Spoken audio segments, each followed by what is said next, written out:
सच ही तो है, हर इंसान अपने लिए खुद ही जिम्मेदार होता है। दुनिया कहाँ पहुँच गई और ये लोग अपनी पुरानी सोच की वजह से पिछड़े ही रह गए। अफ़सोस तो इस बात का है कि इनकी ऐसी मानसिकता के कारण इनके बच्चों का जीवन भी बर्बाद हो जाता है। कमरे में घुसते ही रेवा बड़बड़ाने लगी।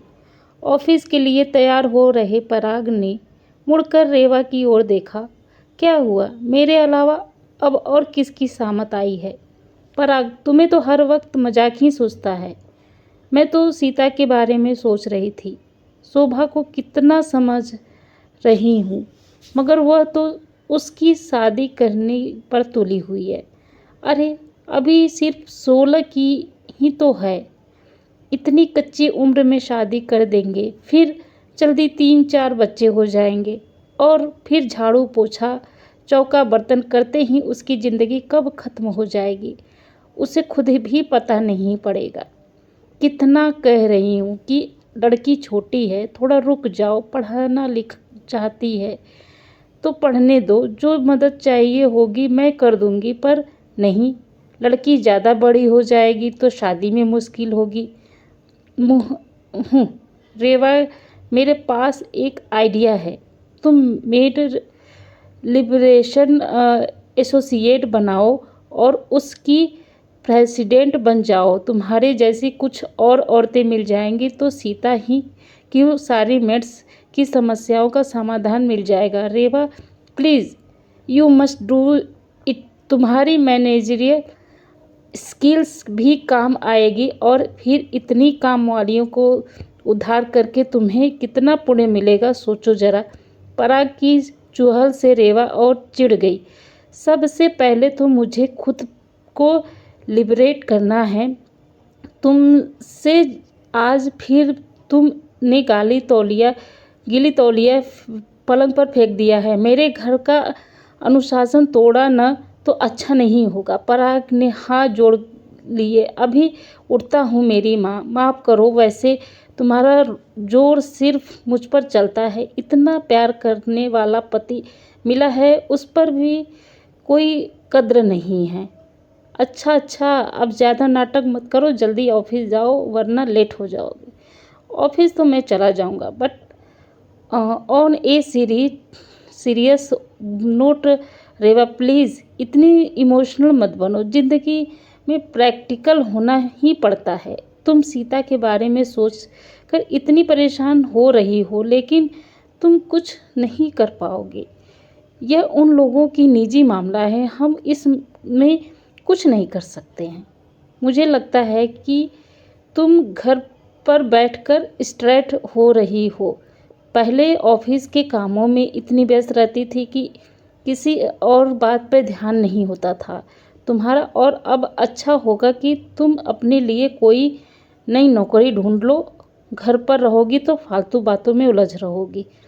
थोड़ी देर में पराग तो चला गया, लेकिन रेवा गहरी सोच में डूब गई। वह हमेशा से एक कैरियर वूमन रही थी और पराग इस बात को जानता था। वह अपनी मेहनत से कामयाबी की सीढ़ियाँ चढ़ भी रही थी, पर रिसेशन के कारण उसकी नौकरी चली गई। नौकरी छूट जाने का उससे बहुत मलाल हुआ था, लेकिन उसे भरोसा था कि उसे दूसरी नौकरी जल्द मिल जाएगी। मगर आज पराग ने उसकी हताशा को गलत अर्थ में लिया। वह कुंठित जरूर थी, लेकिन सिर्फ सीता की मदद न कर पाने के कारण। रेवा ने एक लंबी सांस ली और बाहर डाइनिंग रूम में आ गई। सीता वहाँ नम्रा के साथ खेल रही थी। कितना हिल गई थी नम्रा सीता के साथ। अब जब कुछ दिनों में सीता चली जाएगी तो नम्रा बहुत मिस करेगी। रेवा ने सीता की ओर देखा। दुबली पतली श्यामवर्णा सीता परिस्थितियों के कारण समझ से चाहे परिपक्व हो चुकी हो, पर थी तो आखिर बच्ची ही। इतना नाजुक उम्र में शादी का बोझ कैसे उठा पाएगी? रेवा की सोच फिर सीता पर कर अटक गई।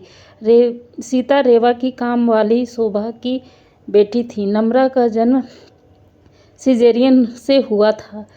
सास तो रेवा की थी नहीं, माँ भी कितने दिन रहती। तब शोभा सीता को ले आई।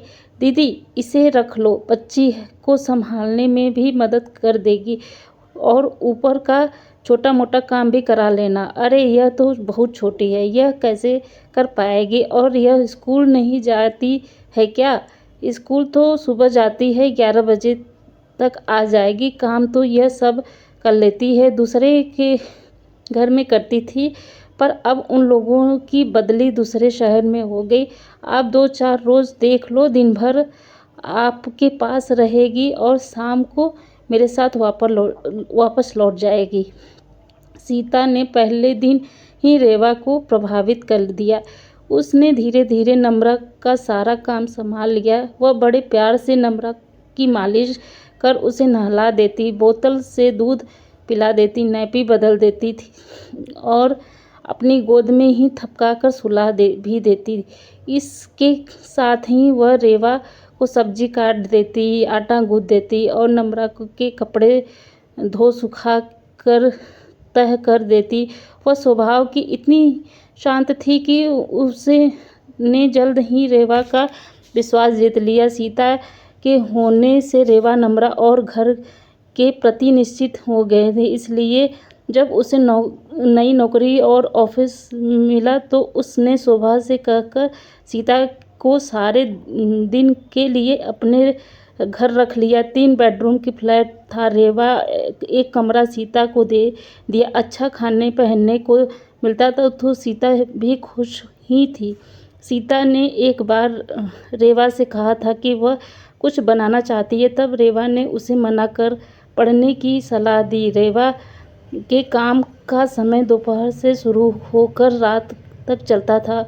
उसे तो वर्क फ्रॉम होम की सुविधा भी थी। रेवा ने इस बात का पूरा ख्याल रखा कि सीता की पढ़ाई न छूटे। सीता पहले की तरह स्कूल जाती रही।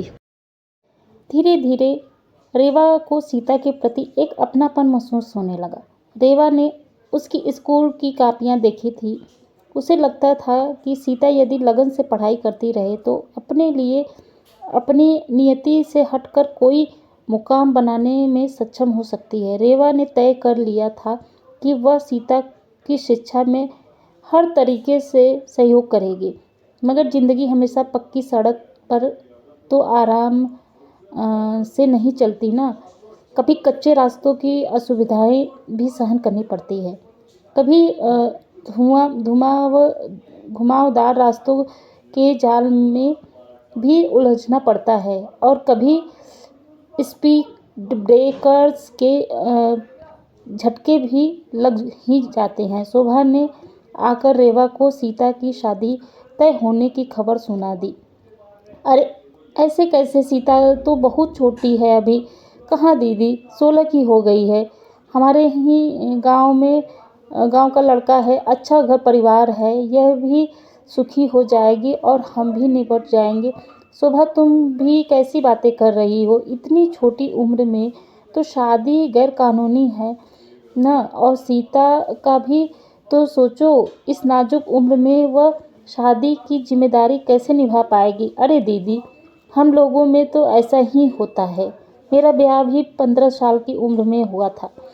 पर शोभा, इसका दिमाग है, पढ़ने दो। अभी इसकी पढ़ाई के खर्चे में मैं मदद कर दूंगी। पढ़ लिख जाएगी तो ज़िंदगी बन जाएगी। देखो दीदी, आपको हम लोगों का नहीं पता, ज़्यादा पढ़ गई और उम्र बढ़ गई तो कोई नहीं मिलेगा। इससे शादी करने के लिए आप चिंता न करो। 2 महीने बाद इसका ब्याह ठहरा है, उसके पहले मैं आपको दूसरी काम वाली लगा दूंगी।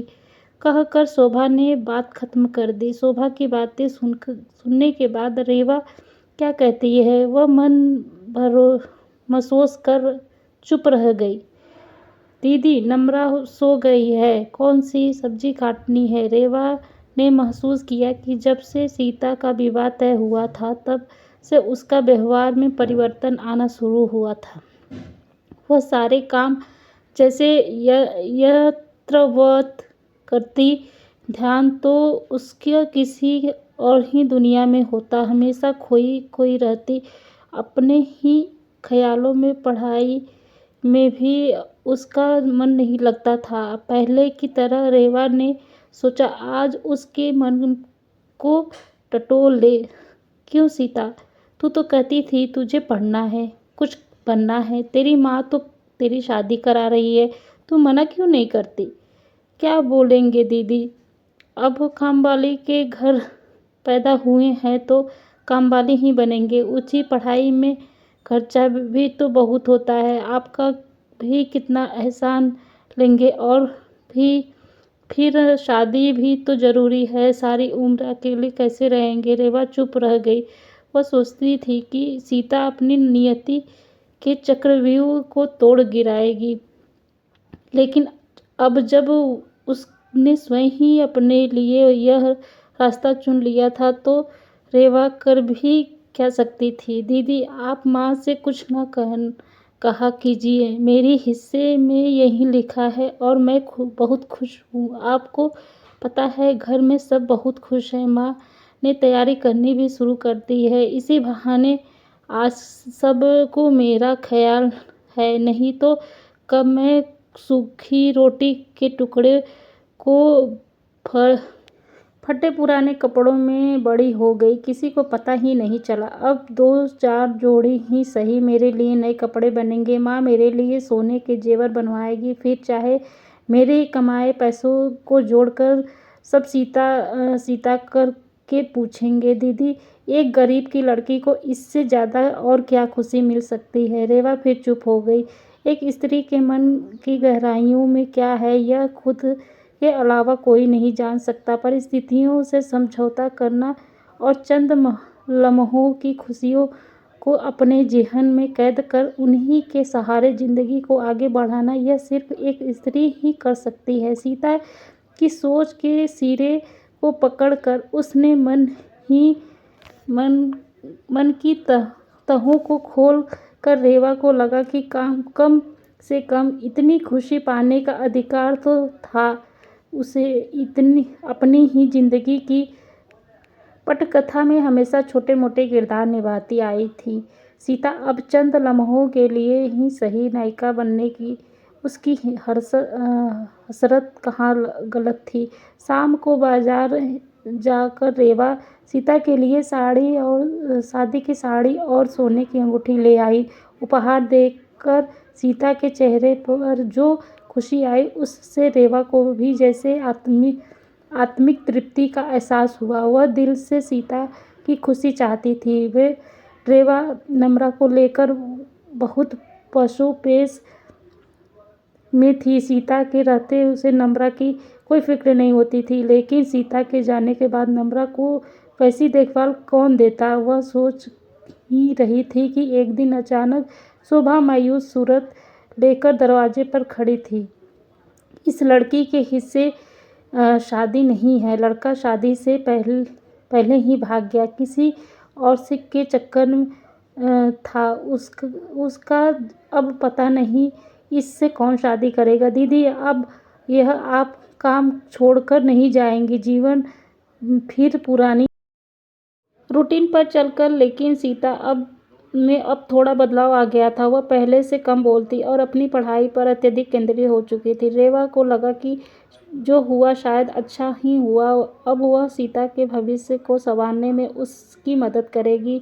यह सोचकर रेवा सीता को बहुत प्रोत्साहित करती। एक रात रेवा देर तक अपने लैपटॉप पर काम कर रही थी। प्यास लगने पर पानी लेने उठी तो देखा कि सीता के कमरे की लाइट जल रही थी। इतनी रात को सीता जाग क्यों रही है? रेवा ने धीरे से दरवाज़ा खोलकर अंदर झाँका तो हैरान रह गई। सीता शादी का जोड़ा और तमाम गहने पहने खुद को बड़ी हसरत से आईना में निहार रही थी।